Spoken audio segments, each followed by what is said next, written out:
o alcance.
We're seeing a divine conspiracy that you, an angel, love it, could somehow fall for me.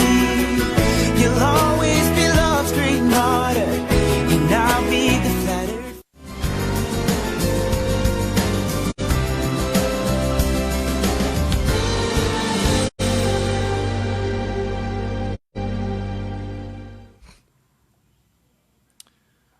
Olá, queridos irmãos, saudações de paz a todos os nossos telespectadores, aos nossos irmãos da nossa Web TV. Começa mais um sábado o nosso programa EBD em Foco do Campo de Arapongas. Eu quero louvar a Deus e glorificar ao Senhor por sua participação. Você que está conosco já pode compartilhar essa transmissão ao vivo com os seus amigos para que possamos aqui ter um maior alcance. Já quero louvar a Deus pela presença, mais uma vez, do nosso pastor Jonatas. O pastor Jonatas é pastor auxiliar no nosso templo central, a igreja sede aqui de Arapongas, na rua Fazão. E ele está conosco mais uma vez para tratarmos acerca da lição de número 11. A lição de número 11 irá tratar sobre o avivamento e a missão da igreja.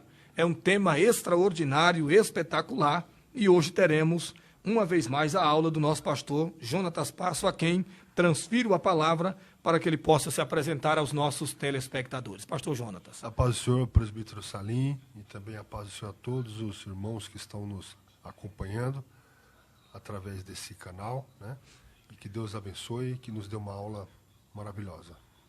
Meus irmãos, e como estamos em um ambiente de ofertar aos nossos professores, aos nossos alunos da Escola Bíblica Dominical, um material de uma determinada capacitação a mais para que eles possam implantar na sua aula, na sua sala de aula, eu queria também, antes de darmos início, eu queria tratar sobre um grande curso, uma grande escola de formação e capacitação de líderes que está sendo ofertado pela igreja sede das Assembleias de Deus aqui em Arapongas. É um curso completamente gratuito, né, pastor? Gratuito. Completamente gratuito. Você não vai pagar absolutamente nada. O café da manhã começa a partir das 8 horas e estará conosco amanhã no Templo Central, já no período da manhã, o pastor lá da Assembleia de Deus de Colombo, pastor Edilson Siqueira.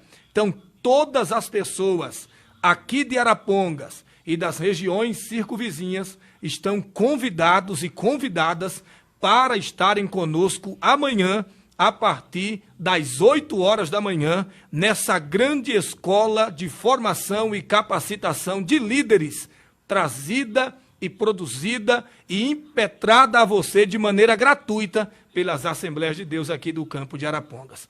Pastor Jonatas só não aprende quem não quer. Isso mesmo, Salim. Presbítero Salim, né? E o tema é importante, né? Igreja discipuladora, né? Tá aí um dos gargalos, né, de muitas igrejas, né? sabe ganhar, mas não sabe Sim. discipular, né? E essa é justamente a nossa temática primária das escolas bíblicas dominicais. Antes que o aluno vá para a escola bíblica e para frequentar a lição de adulto, ele antes frequenta os nossos discipulados, que o prepara, dá a ele uma mentalidade mais pronta para assimilar de maneira mais fácil todo o conteúdo transmitido pelas nossas lições produzidas pela Casa Publicadora da Assembleia de Deus, a CPAD. Não se esqueça, o curso é gratuito, você não vai pagar nada e você vai estar conosco amanhã, queremos assim que aconteça, ouvindo a ministração da aula Igreja Discipuladora pelo pastor Edilson Siqueira, da Assembleia de Deus de Colombo. Você não paga nada, é gratuito, vá lá, não perca a oportunidade e vamos aprender mais sobre a palavra de Deus. Enfim, vamos então agora tratarmos sobre a nossa lição de número 11. Estamos chegando no final desse primeiro trimestre de 2023 e estamos chegando no final com chave de ouro, irmãos. A lição de hoje é extraordinária. Eu queria ler o texto áureo e pedir o auxílio do pastor Jonatas para depois ler conosco a verdade prática. Iremos ler o texto áureo da nossa lição. E disse-lhes: ide por todo o mundo, pregai o evangelho a toda criatura. Quem crê e for batizado será salvo, mas quem não crê será condenado. Glória a Deus para sempre. Verdade prática. A verdade prática diz assim: neste tempo marcado pela falta de fé, a igreja só pode cumprir a sua missão se estiver imersa no avivamento espiritual. A nossa leitura bíblica em classe encontra-se no Evangelho de Jesus Cristo, segundo escreveu São Marcos. Está no capítulo 16, versos 14 ao verso de número 20. Iremos ler de maneira bem rápida, para depois já darmos a oportunidade para o nosso pastor Jonatas de falar aqui, nos mostrar aqui verdades extraordinárias contidas nessa nossa lição. Finalmente apareceu aos 11, estando eles assentados juntamente, e lançou-lhe em rosto a sua incredulidade e dureza de coração, por não haverem crido nos que o tinha visto já ressuscitado. Disse-lhes: ide por todo o mundo e pregai o evangelho a toda criatura. Quem crer e for batizado será salvo, mas quem não crer será condenado. E estes sinais seguirão aos que crerem. Em meu nome expulsarão demônios, falarão novas línguas, pegarão nas serpentes, e se beberem alguma coisa mortífera, não lhe fará dano algum. E imporão as mãos sobre os enfermos e os curarão. Ora, o Senhor, depois de lhes ter falado, foi recebido no céu e assentou-se à direita de Deus. E eles, tendo partido, pregaram por todas as partes, cooperando com eles o Senhor e confirmando a palavra com os sinais que se seguiam. Mensagem extraordinária da parte de Deus. A nossa lição, ela vai trazer 3 motivos principais na sua apresentação. O primeiro, temos que conhecer as características que evidenciam um avivamento ou o avivamento da igreja primitiva. Segundo, conscientizar de que o avivamento espiritual é indispensável para proclamar o evangelho sob o poder do alto. Terceiro, explicar que o genuíno avivamento repercute em evangelismo e missões, juntamente com a manifestação dos dons e poder do Espírito Santo. Tendo dito isso, já quero transmitir a oportunidade ao nosso pastor Jonatas Passo, e daqui para frente ele vai dissertar sobre a nossa lição e a gente vai pontuando o que deve ser pontuado com a ajuda e a graça de Deus. Pastor Jonatas, com o senhor. Amém. O título da nossa lição diz o avivamento, né? E a missão da igreja, né? A igreja como esse organismo vivo, né, que nós aprendemos através da palavra de Deus, que a igreja é o mistério de Deus que estava oculto, que foi revelado, né, para nós, né, na dispensação da graça. É importante fazer essa distinção, esse recorte, porque antes de Jesus não havia igreja. Antes de Jesus tinha os judeus e os gentios, né? Os judeus e os gentios, e os pagãos. Depois de Jesus, depois da cruz, surgiu a igreja. Esse era o mistério que o apóstolo Paulo fala que foi revelado. Então, depois da cruz, passou a existir os judeus, os gentios e a igreja, né? A igreja é esse povo, né? O povo adquirido, sacerdócio santo. Nós somos, Cristo, ele é o progenitor de uma nova raça, vamos dizer assim, que é a igreja do Senhor Jesus. Lá no livro de 1 Coríntios, no capítulo 12, versículo 13, diz assim: pois todos nós fomos batizados em um Espírito, formando um corpo, quer judeus, quer gregos, quer servos, quer livres, e todos temos bebido de um Espírito. Aqui o apóstolo Paulo está falando sobre aquele batismo no corpo de Cristo, batismo com o Espírito Santo no corpo de Cristo para a salvação. O batismo que é a obra salvífica, né, de Jesus, que é operada pelo Espírito Santo através da regeneração, né, que nós aprendemos quando alguém vem, né, aceita a mensagem do Evangelho, através de ouvir a palavra de Deus, e a fé vem pelo ouvir, ele recebe, né, a bênção da regeneração, a bênção da santificação e a bênção da justificação. Então, a igreja é esse organismo, em outras passagens é a noiva de Cristo, né? Então, a igreja tem essa missão, porque Jesus nos deixou uma missão.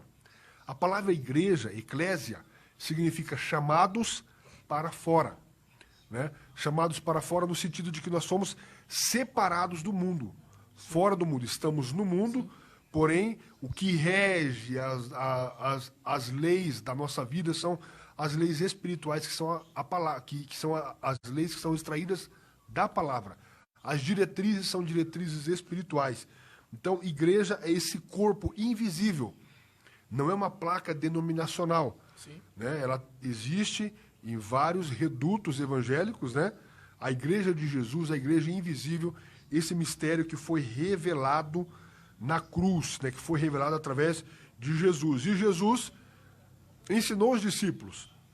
A nossa introdução fala sobre isso, fala sobre o dinamismo nos primórdios da igreja primitiva, no primeiro século, né? E eles eram avivados, eles eram perseverantes, eles buscavam, eles estavam baseados na doutrina dos apóstolos, né? Cristo como a pedra angular, né? Então, essa missão é a missão da igreja. Porém, a igreja tem como missão também a missão supra da igreja, né? Como está na nossa declaração de fé, na página 122, né? A leitura lá de 1 Coríntios, do capítulo 10, o versículo 31, muito conhecido, diz assim: quer comais, quer bebais, ou façais outra qualquer coisa, fazei tudo para a glória de Deus. A missão principal, primordial da igreja é adorar a Deus, é glorificar a Deus. Através disso vem o quê? Adoração, em primeiro lugar, evangelização, edificação dos seus membros e também o trabalho social. Então, a missão principal da igreja, a igreja foi eleita, eu estou lendo aqui o que a declaração de fé da nossa igreja diz, lá na página 122, a igreja foi eleita para a adoração e louvor da glória de Deus, recebendo também a missão de proclamar o evangelho da salvação ao mundo todo, anunciando que Jesus salva, cura, batiza no Espírito Santo e em breve voltará. O evangelho é proclamado a homens e mulheres sem fazer distinção de raça, língua, cultura ou classe social, pois o campo é o mundo. Lá Mateus, né, diz isso: o campo é o mundo e a boa semente são os filhos do reino e o joio são os filhos do maligno, né?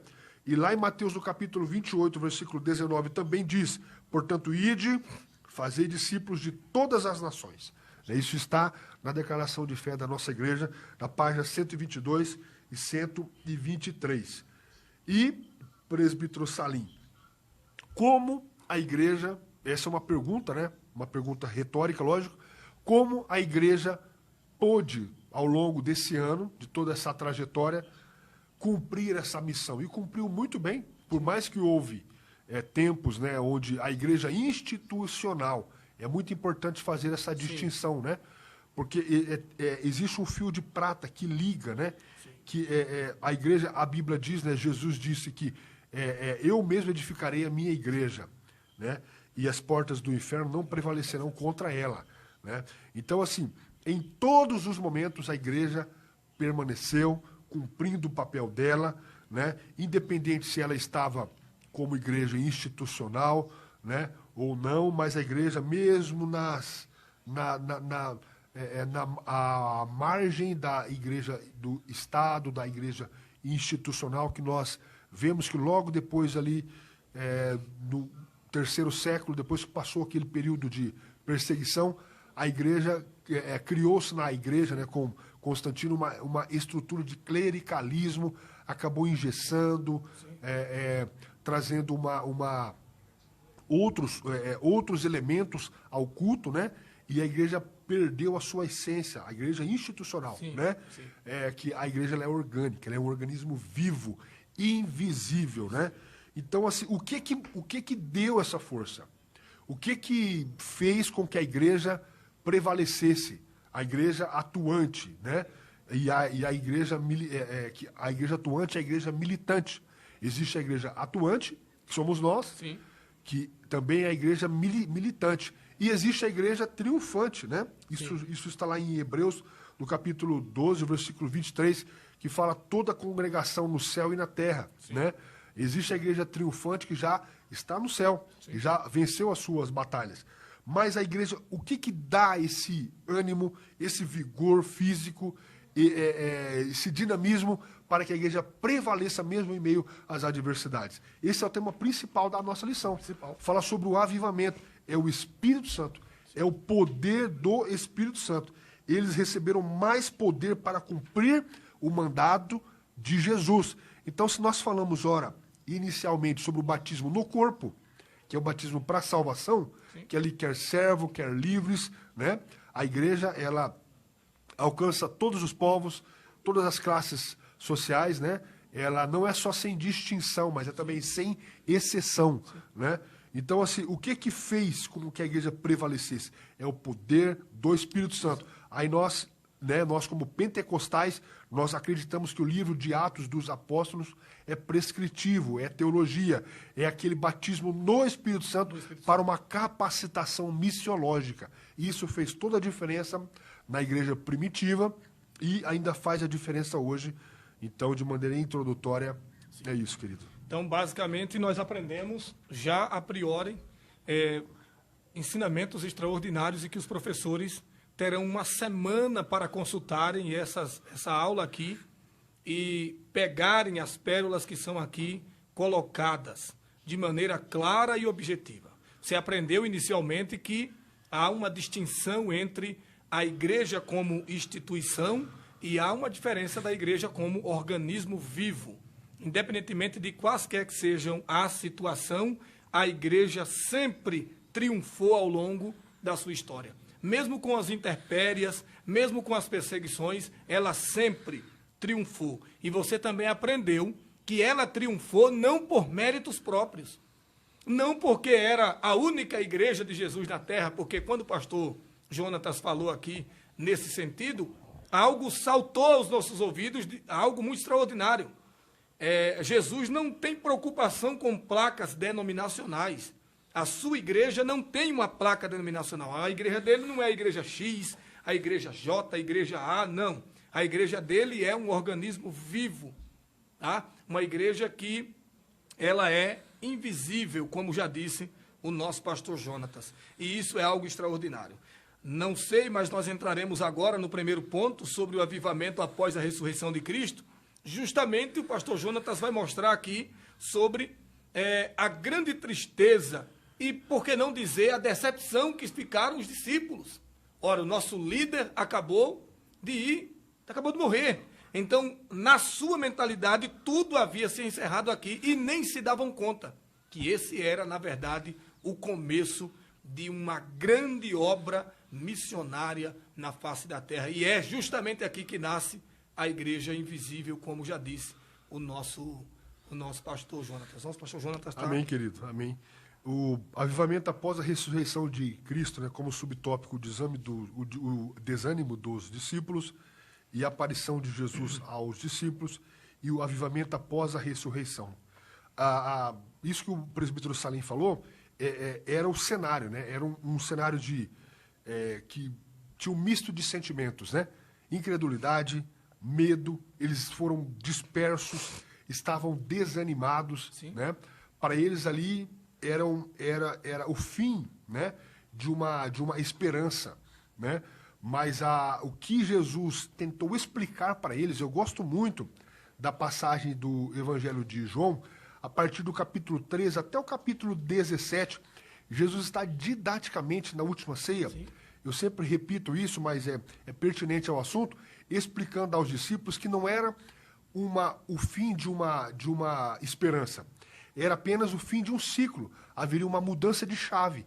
E eles deveriam entender isso. E ficou claro que após a morte de Jesus, eles não entenderam, eles ficaram com medo, né?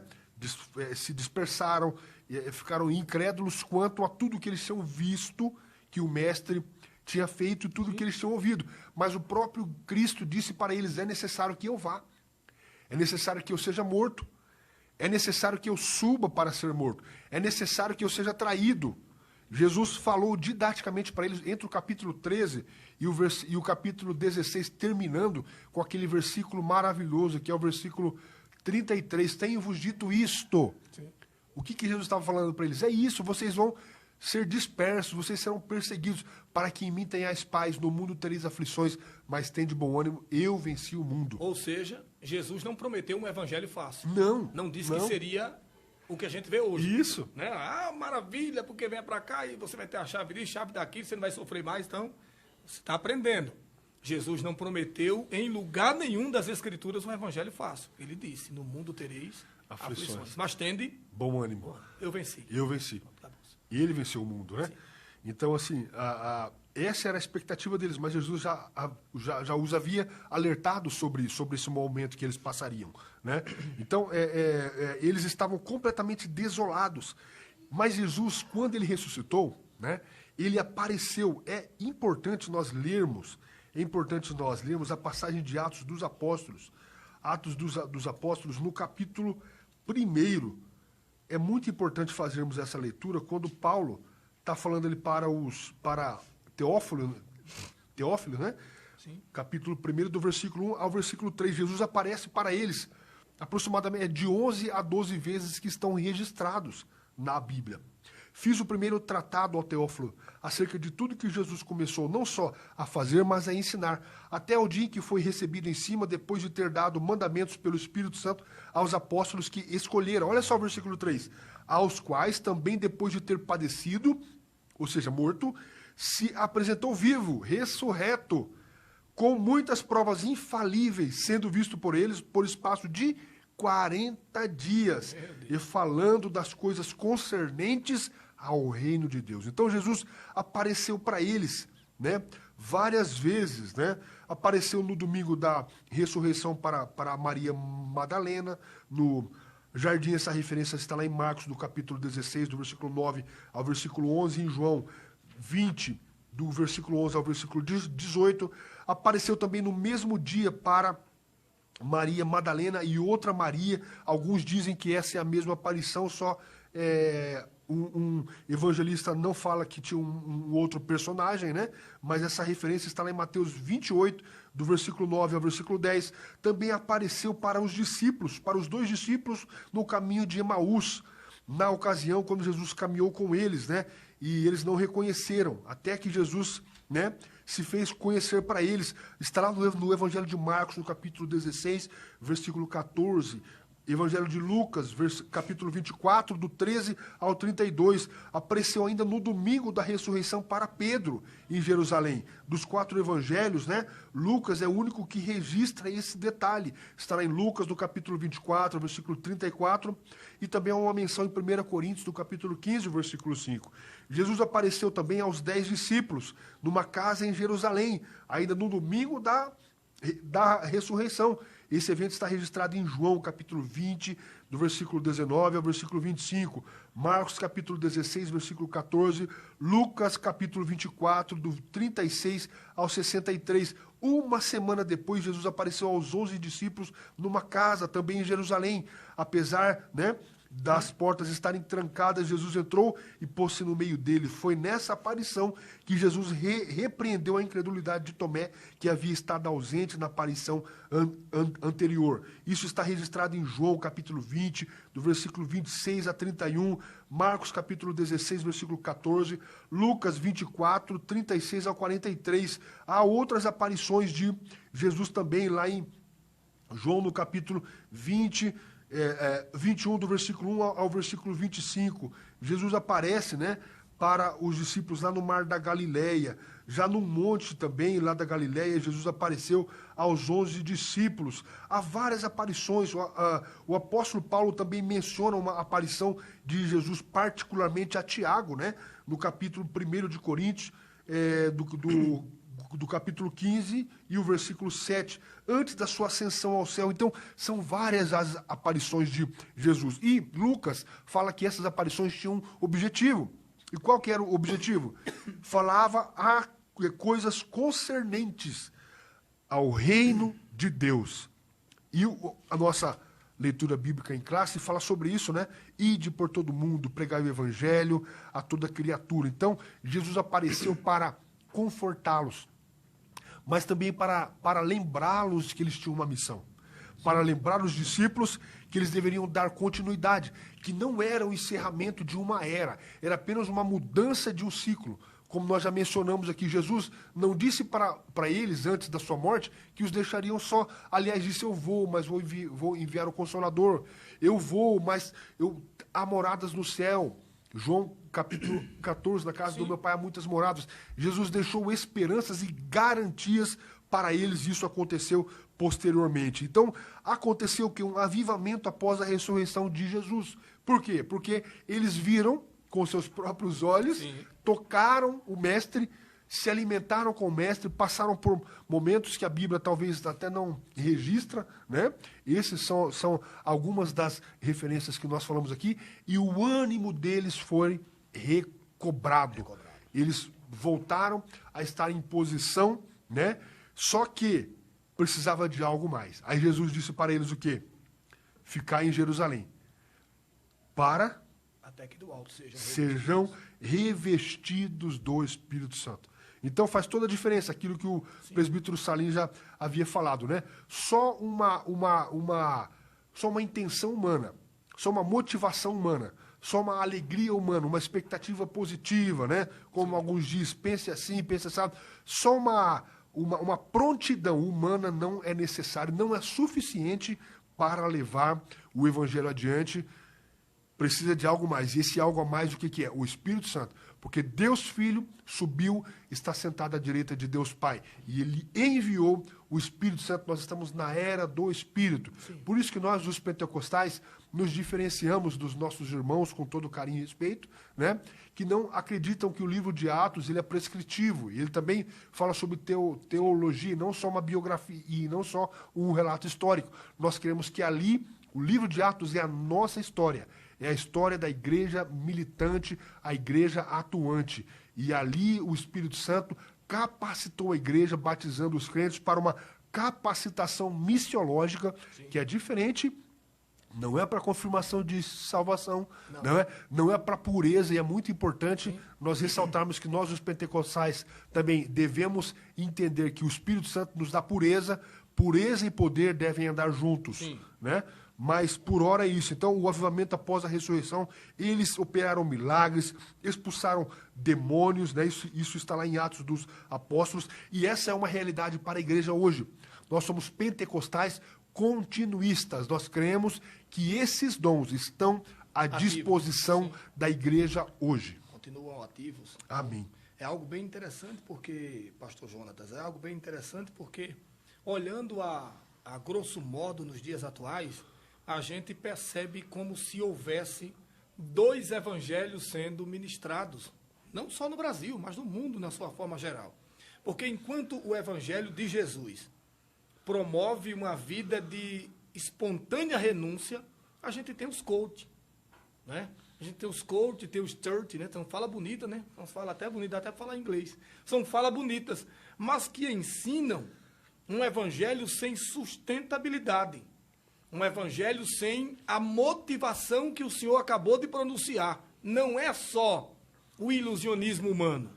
Não é só, sua mente é vitoriosa, você vai vencer pelo poder da sua mente, aqui o copo com água está vazio, e entre outras coisas. Não, o evangelho de Cristo, ele é muito mais que isso, ele é substancial.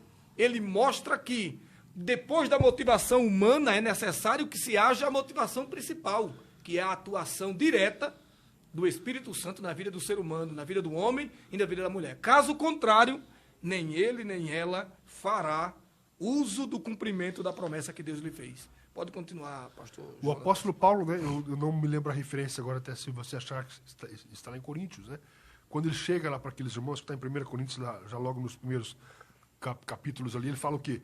Eu não vim com vocês com palavras de sabedoria humana, porque os métodos humanos... Sim.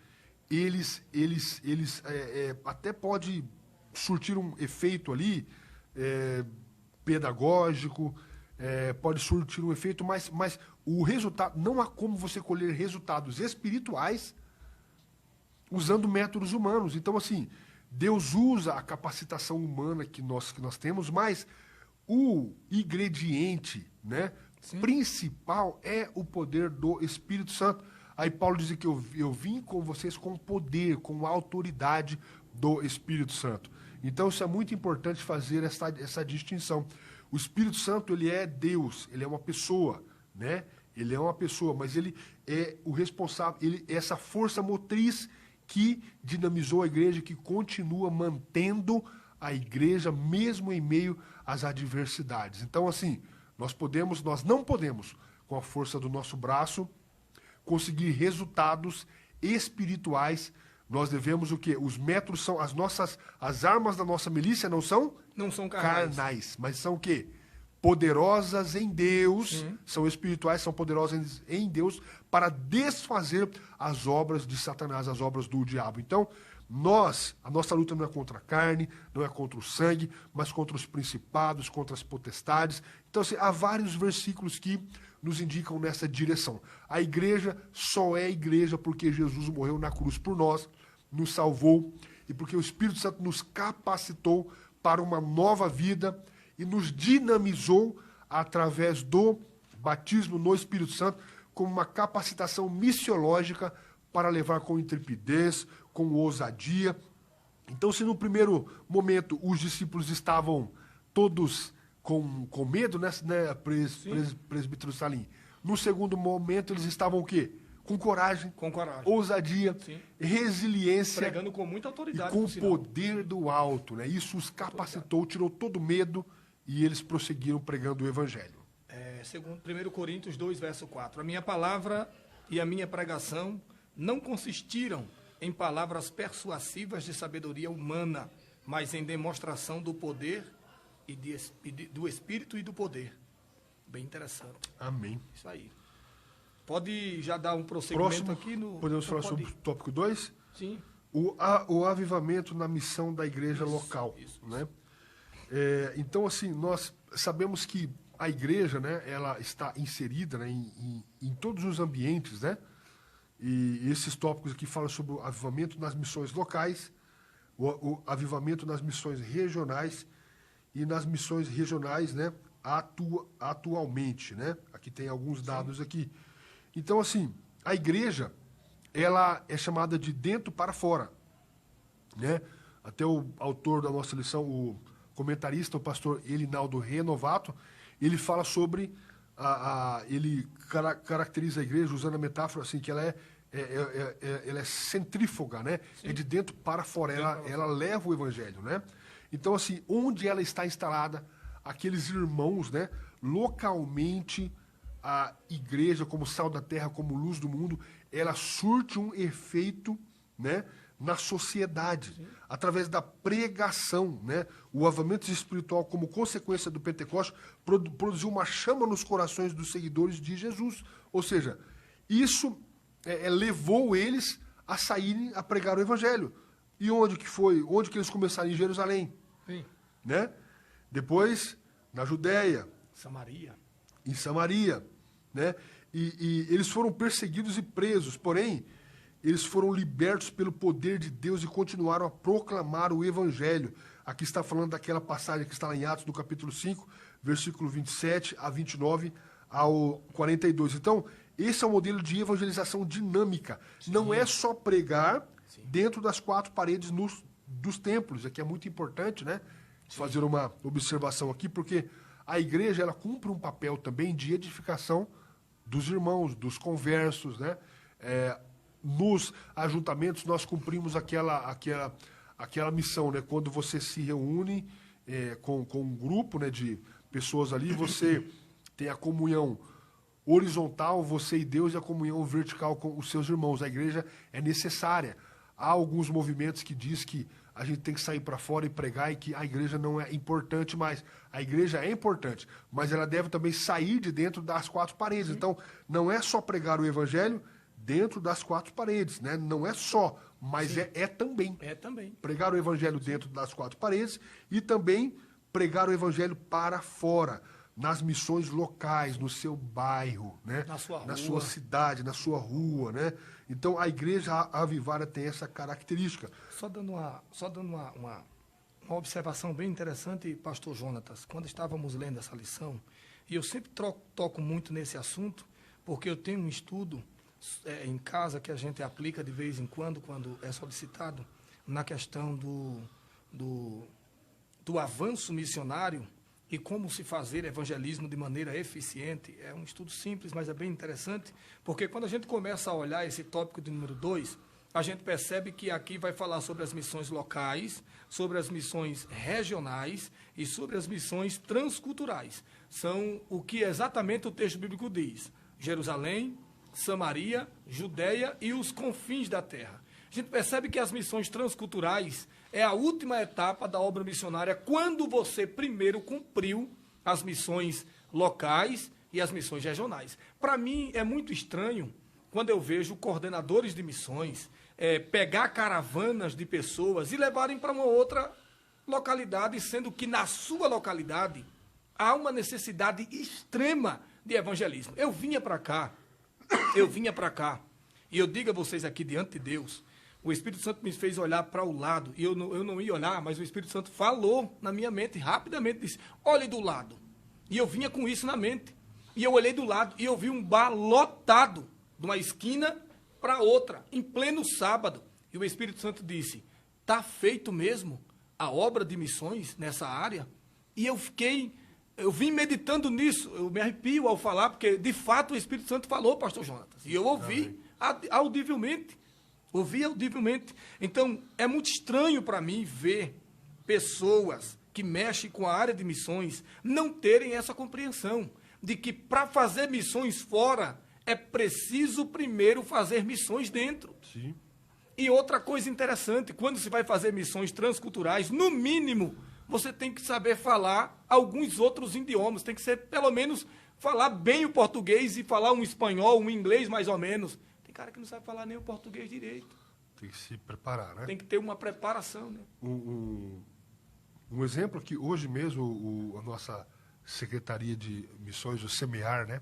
Na coordenação do pastor Emerson, sim, o presbítero Salim estava falando de maneira geral, ampla, como a igreja tem deixado, né, de cumprir o ID na sua cidade, nos bairros, né? Há muito espaço para ser alcançado ainda, né? Mas aqui temos uma Secretaria de Missões que funciona muito bem. Hoje mesmo eu estava falando aqui em off para o presbítero Salim, eles estão em uma ação evangelística lá no bairro da Igreja do Bandeirantes, né? Isso é muito bom, tem vários agentes missionários, eles fazem um mapeamento do bairro, né? E há toda uma estrutura montada de som também para levar a pregação da palavra e do evangelho. Então, é uma necessidade. Isso que o irmão falou é uma verdade. Segue um cronograma, né? Sim. Local, regional e depois transcultural. No início da igreja ali, né, eram poucos os obreiros, né? Sim. Mas eles revolucionaram o mundo com um pouco, o mundo da sua época, né? Hoje temos igrejas plantadas em todos os bairros, graças a Deus. Graças a Deus, né? Então, assim, o evangelho, principalmente no Brasil, já está bem disseminado. Mas não quer dizer que já está, concluída a obra aqui no Brasil, porque sempre terão pessoas para ouvir o evangelho. E sempre deverá ter obreiros dispostos a pregar o evangelho, né? Então, o avivamento nas missões regionais, da mesma forma. Na sua cidade está sendo feito o trabalho. Regionalmente deve ser feito o trabalho, né?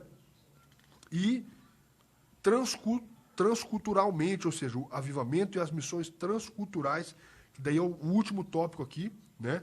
Do tópico 3, eu não sei se eu já posso falar. Se Sim, vai fazer pode prosseguir, pastor. Amém, queridos. Então, assim, a igreja primitiva, ela teve o seu início ali em Jerusalém, era vamos dizer assim, o quartel general, né? Era ali, com os apóstolos, todo aquele início maravilhoso, com ações extraordinárias do Espírito Santo, salvando almas. Mas o evangelho, ele deveria se expandir. Veio a perseguição, né? Porque se deixasse só para os judeus ali, eles iam ficar achando que o evangelho era particular deles, só para eles, né? Eles iam criar um reduto ali, né? O evangelho é para nós que somos os escolhidos. Não. E o evangelho, Jesus já disse, né? Para todas as tribos e nações. E ele deveria se expandir. E veio uma perseguição que foi permitida pelo Senhor, e houve uma dispersão. Nessa dispersão, que está o nosso tópico 3 aqui, a igreja abrangeu, né, a sua pregação. E eles ganharam almas para Cristo e abriram igrejas na Fenícia, em Chipre e Antioquia. Isso é muito importante porque há uma referência de Atos no capítulo 11, presbítero Salim. Sim. Atos 11 e 19, que diz assim, ó, Atos 11 e 19. É bom lermos essa referência na sala. Sim. E os que foram dispersos pela perseguição que sucedeu por causa de Estevão, caminharam até a Fenícia, Chipre e Antioquia, não anunciando a ninguém a palavra, senão somente aos judeus. Sim. Só que na sequência do versículo, no versículo 20, diz assim, e havia entre eles alguns homens cíprios e sirenenses, os quais, entrando em Antioquia, falaram aos gregos, anunciando o Senhor Jesus. Versículo 21. E a mão do Senhor era com eles, e grande número creu e se converteu ao Senhor. Esses cristãos aqui, nós não sabemos o nome deles, né? Sim. São cristãos anônimos que foram alcançados pela mensagem do Pentecostes, né? Lá quando o Espírito Santo desceu, ali muitas cristãos de várias nações, e eles passaram a pregar agora não só mais para os judeus, mas para os gregos, só para lembrar, né, os helenistas da sua época. Só para lembrar, o pastor Jonas está tocando já justamente na área de missões transculturais, porque ele sai do reduto de Jerusalém e eles agora enviam missionário para Antioquia. Eles vão falar para gregos e para outros grupos de pessoas lá que não falavam necessariamente a língua que eles falavam. E houve uma preparação para que essas pessoas fossem enviadas. Provavelmente nós não temos tantas fontes para falar, mas houve uma preparação sim. Eu estou lendo recentemente um material sobre a preparação da igreja primitiva no seu início, e é extraordinário como a atuação do Espírito Santo fez com que essas pessoas avançassem de forma extraordinária. Pode continuar. E a igreja de Antioquia, ela se tornou uma importante base missionária dos primeiros anos do cristianismo. Ou seja, expandiu, saiu de Jerusalém, foi para os arredores, né? Judéia, Samaria, até os confins da terra. E posteriormente, com o apóstolo Paulo, Barnabé, mas a base missionária se estabeleceu em Antioquia. E alguns dados interessantes, a igreja de Antioquia, e é bom fazer a distinção, né? É Antioquia da Síria, não é Antioquia da Pisídia, né? Sim. A igreja de Antioquia foi uma potência missionária no primeiro século. Ela foi uma importante base para a evangelização do mundo greco-romano. A igreja de Antioquia teve seus primeiros líderes como Barnabé, Paulo e talvez até Simão, o Cirineu. Foram os crentes de Antioquia os primeiros a serem chamados de cristãos. Isso está lá em Atos, capítulo 11 e o versículo 26. A igreja de Antioquia era comprometida com as questões sociais e providenciou uma generosa oferta de ajuda para os crentes de Jerusalém que estavam em dificuldades, né? O Espírito Santo, através da igreja de Antioquia, comissionou Paulo e Barnabé ao trabalho missionário. Então, aquela igreja esteve diretamente ligada, né? Envolvida nas viagens missionárias de Paulo. É sabido que durante essas viagens missionárias, muitas outras comunidades cristãs foram fundadas pelo apóstolo dos gentios. Então, o valor missionário daquela igreja é incalculável. A igreja de Antioquia esteve envolvida no primeiro importante debate teológico do cristianismo. Algumas pessoas foram de Jerusalém à cidade de Antioquia sem autorização dos líderes de Jerusalém e começaram a pregar que os crentes de Antioquia tinham que ser circuncidados para serem salvos. Paulo e Barnabé rapidamente reagiram contra essas pessoas.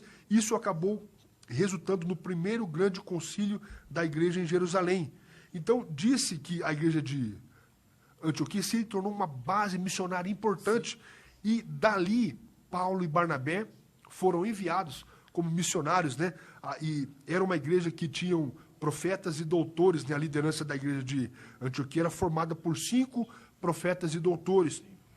Barnabé, que era natural de Chipre, Simão, chamado Níger, provavelmente era um africano, Lúcio era de Cirene, e Manaém, um homem que foi criado com Herodes, o tetrarca, e o apóstolo Paulo, né?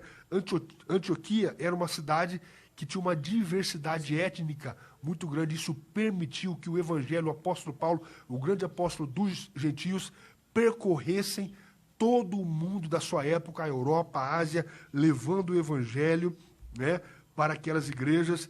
E o evangelho foi de maneira extraordinária. Onde chegava, iam destruindo as bases, as imposições, né, do maligno, as defesas do nosso maligno foram sendo implodidas pelo poder do evangelho. Então, isso foi característica, né, da igreja do primeiro século, essa preocupação em enviar missionários para pregar o evangelho a outros países, missionários capacitados. Paulo era poliglota, Paulo tinha capacitação para estar, né, nesse meio, transitando e pregando o evangelho. Então, assim, o terceiro tópico fala basicamente sobre isso. A primeira igreja missionária fala sobre a evangelização e decadência espiritual na Europa, que é um outro ponto que eu vou entrar agora, se for possível. Sim, pode. Que fala sobre a decadência na Europa. Então, nós sabemos que primeiro lá chegou através do apóstolo Paulo, né? E que fala também sobre os Estados Unidos, né? A Europa, de cristã, passou a ser pós-cristã, com o ateísmo, o evolucionismo. E o comentarista da nossa lição, ele levanta muito uma questão importante, que ele diz que a causa desse arrefecimento da fé, desse esfriamento espiritual, que os pais não cuidaram dos seus filhos, não deram preparo espiritual para eles, né? E as próximas gerações foram gerações fracas e hoje se tornaram as igrejas, as grandes igrejas lá, né? Sem base, né? Não existem mais. Sim, as igrejas lá. Se tornaram bares, se tornaram outras coisas para outras finalidades, se tornaram até mesquitas, né? Verdade. Então, assim, por que isso ocorreu? Porque houve um afrouxamento, né? Os pais deveriam ensinar os seus filhos, e aqui o comentarista fala sobre a importância do culto doméstico, a importância do ensino para as próximas gerações. Nós estamos com 100 anos de pentecostalismo aqui no Brasil. A próxima geração pode ser uma geração mais fraca do que a geração inicial. Então, nós precisamos de fortalecer as bases. Mas hoje, tanto a Europa quanto os Estados Unidos, né, em muitos aspectos se assemelham, não é só pós-cristã, mas também anticristã. Anticristã, sim. Cristã, pós-cristã, mas hoje é anticristã. Já não aceita mais a mensagem do Evangelho, né? Inclusive, o ateísmo é muito forte naquela região hoje, atualmente falando. Sim, Você sim. vai estudar, você vê que o ateísmo cresceu esporadicamente na Europa. É muito comum você ver vários europeus não professarem mais fé em absolutamente ninguém. Sim. Eu estava ouvindo recentemente o pastor Adalto Lourenço. É um grande Esteve em astrofísico, Arapongas. sabe, né? Muito bom. Eu tô estudando, né, uma questão com ele de Gênesis, e ele vai tratar em uma das áreas lá, que eu assisti uma área anterior, sobre por que o evangelho enfraqueceu tanto, sobretudo na região da Europa. Ele não entende muito bem como isso aconteceu, mas uma grande parte daqueles irmãos se tornaram ateus e não acreditaram em absolutamente nada. É o que o senhor acabou de falar, as bases que não foram fortalecidas. Para isso, eu quero reiterar aos irmãos que estamos aqui em Arapongas com a Escola de Líderes. Amanhã temos aula gratuita a partir das 8 horas da manhã aqui na Rua Fazão. Não se esqueçam, a nossa base, a nossa estrutura não é outra coisa. A nossa base estrutural é o ensino da palavra. Não adianta louvar e cantar até cair de costa. Você vai cantar até cair de costa. Grave o que eu vou dizer a vocês aqui.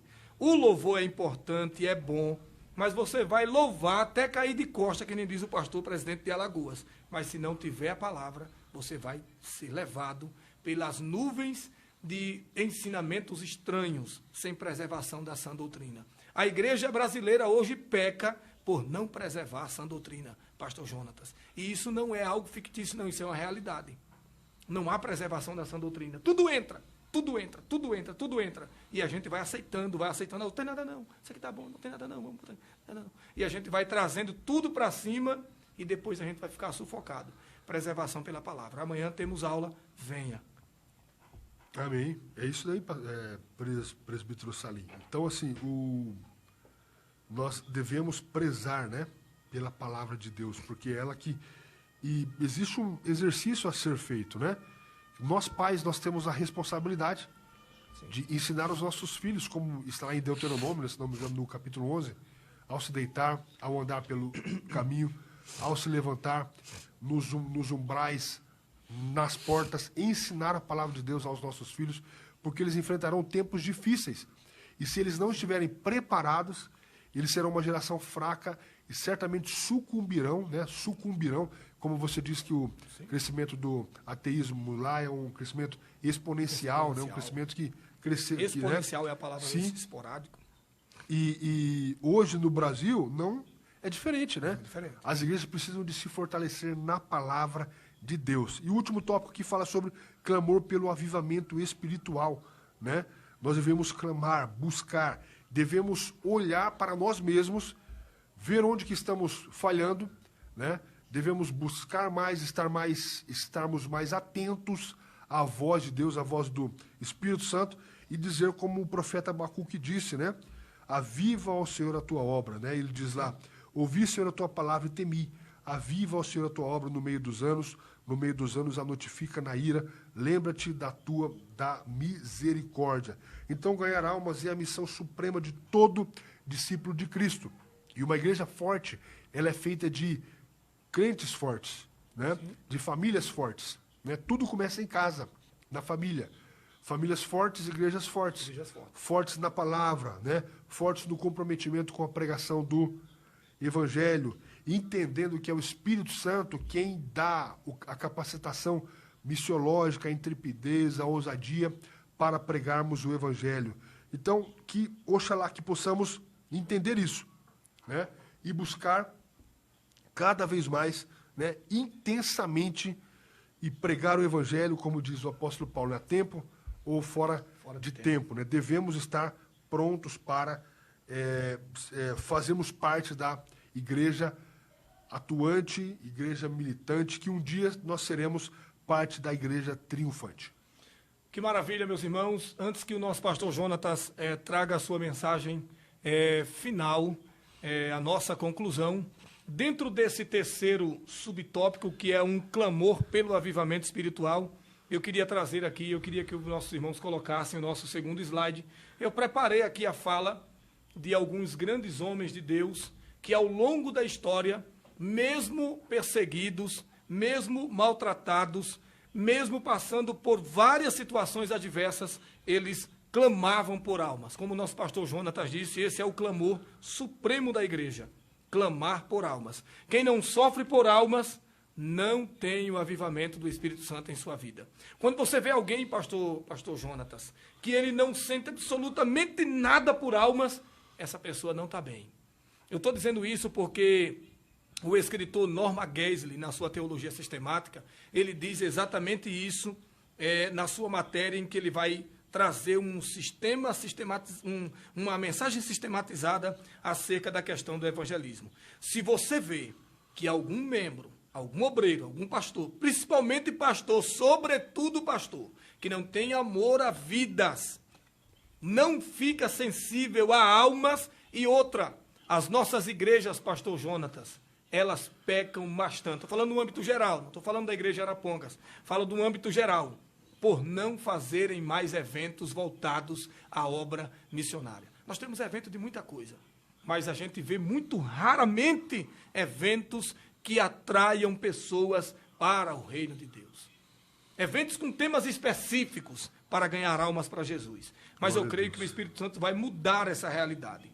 Veja que John Knox disse: dai-me a Escócia ou eu morro. Olha o sentimento desse camarada. Dai-me a Escócia ou eu morro. O outro, Whitefield, disse: se não queres dar-me almas, retira a minha vida. Se o Senhor não me der alma, é melhor que o Senhor retire a minha vida. Paulo disse algo semelhante lá em Atos 21, se não me falha a memória, quando o Espírito Santo diz a ele para ele voltar e não ir a Jerusalém, ele diz: não, eu estou pronto, não só a ser preso, mas até mesmo a morrer por amor ao nome de Jesus. É raro de ver um sentimento como esse, se tratando de almas. Mateus Henry disse: sinto o maior gozo em ganhar uma alma para Cristo, do que em ganhar montanhas de ouro e de prata para mim mesmo. O D.L. Moody, que é um grande comentarista, nós temos ele em casa, ele disse: usa-me, então, meu Salvador, para qualquer alvo, em qualquer maneira que precisares. Aqui está o meu pobre coração, uma vasilha vazia, enche-me com a tua graça. Rapaz do céu, eu ouço essas expressões e eu digo: rapaz, como eu sou fraco. Rapaz do céu, eu não tenho nada não, pastor Jonatas. Às vezes eu estou lendo o material desses camaradas em casa, e eu leio aquele livro lá várias vezes. No ano eu leio todo ano aquele livro, que é Os Heróis da Fé, e eu tenho vergonha de mim mesmo. Toda vez que eu leio, eu tenho vergonha. Eu digo: meu Deus, estou fraco demais, estou fazendo nada. Porque o sofrimento desses homens, o que passaram, as grandes privações, o David Brainerd, sofrimento terrível, ao ponto de dizer: eis-me aqui, Senhor, ensina-me, ou envia-me, disse ele, até os confins da terra, envia-me aos selvagens habitantes das selvas, envia-me para longe de todo conforto. Quem é o homem que está longe de conforto? E o cara me faz uma oração dessa, pedindo que Deus o retire de fora de todo conforto terrestre. Envia-me mesmo para a morte, se for para o teu serviço, olha o que ele diz: se for para o teu serviço e para o progresso do teu reino, eis-me aqui, escreveu ele ainda, abro aspas: lutei pela colheita de almas, multidões de pobres almas, lutei para ganhar cada uma, e isto em muitos lugares, sentia tanta agonia, desde o nascente do sol até o anoitecer, que ficava molhado de suor por todo o corpo. Porque, segundo David Brainerd, quando ele lia aquela mensagem de Cristo, que ele suou gota de sangue, meu Deus do céu, meu Salvador suou gota de sangue por mim, e eu tenho que fazer o mesmo por uma alma, porque é justamente por causa disso que Cristo morreu. Então não vamos ler mais, nós queremos que o pastor Jonatas, ele traga a nossa conclusão. Por favor, pastor. É algo extraordinário, irmãos. Amém, queridos. A Bíblia diz: ide por todo mundo, pregar o evangelho a toda criatura. Essa é a nossa missão. entender que o plano de salvação é para todos. Nós fomos salvos, fomos salvos também para uma missão. Quando fomos salvos, também a nossa consciência é uma consciência bíblica, né? Não apenas entendemos que vamos ter o gozo da salvação, mas entendemos que outras pessoas também podem ser alcançadas pela nossa vida, através do testemunho pessoal e também através da pregação do Evangelho. Oxalá que possamos cada vez mais buscar a Deus para entender o seu chamado e o seu propósito para as nossas vidas. Maravilha. Uma vez mais, concluímos aqui a nossa aula. O tempo já acabou, mas eu peço aqui alguns segundos para lembrá-los que amanhã a Escola de Formação e Capacitação de Líderes, concurso de obreiros de 2023, traz para a igreja em Arapongas, diretamente da igreja de Colombo, o pastor Edson Siqueira, né? Edilson Siqueira, tá? Lá da Igreja Assembleia de Deus de Colombo, vai trazer o tema Igreja Discipuladora. É gratuito, venha aprender a palavra de Deus. Que Deus abençoe a todos, muito obrigado por sua participação, obrigado ao pastor Jonatas por mais uma vez atender. Deus abençoe a todos. Amém.